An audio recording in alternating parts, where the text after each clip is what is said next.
Today, we take you to an exhibition that delves into the history of fashion in Taiwan.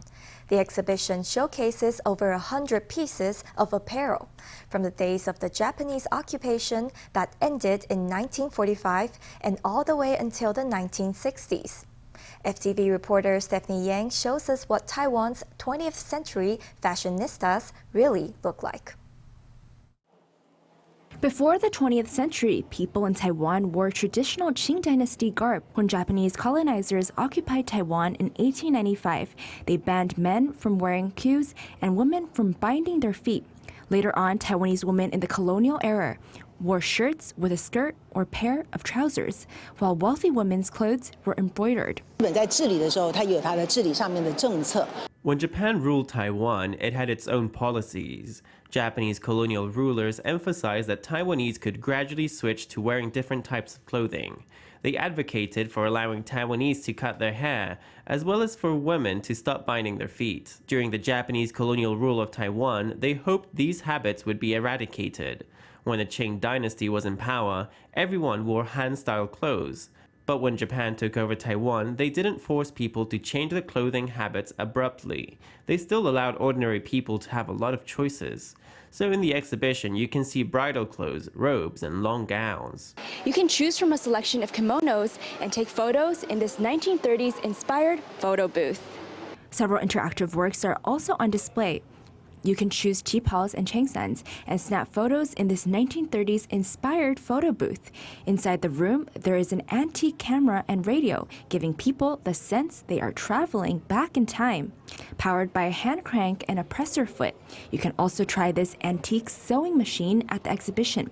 The machine is linked to an iPad, so once you use the hand crank and presser foot, your work will be shown on the screen.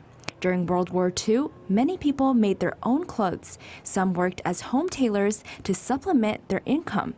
Therefore, Taiwan's textile industry soared during the late 1950s. Western clothes and Western tailoring can also be seen at this exhibition.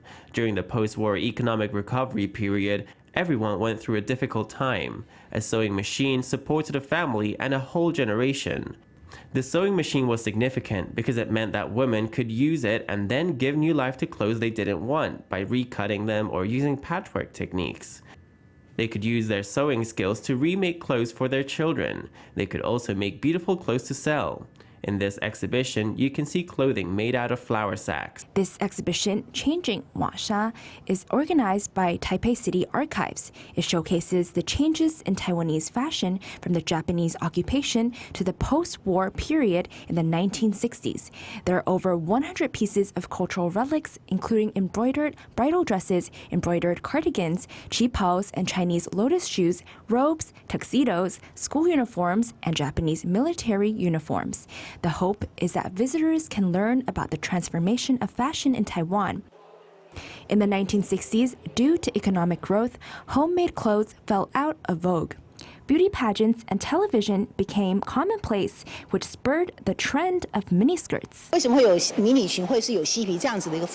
Why was there a trend of miniskirts and hippies? It was also influenced by the Vietnam War. The whole era and personal preference influenced clothing.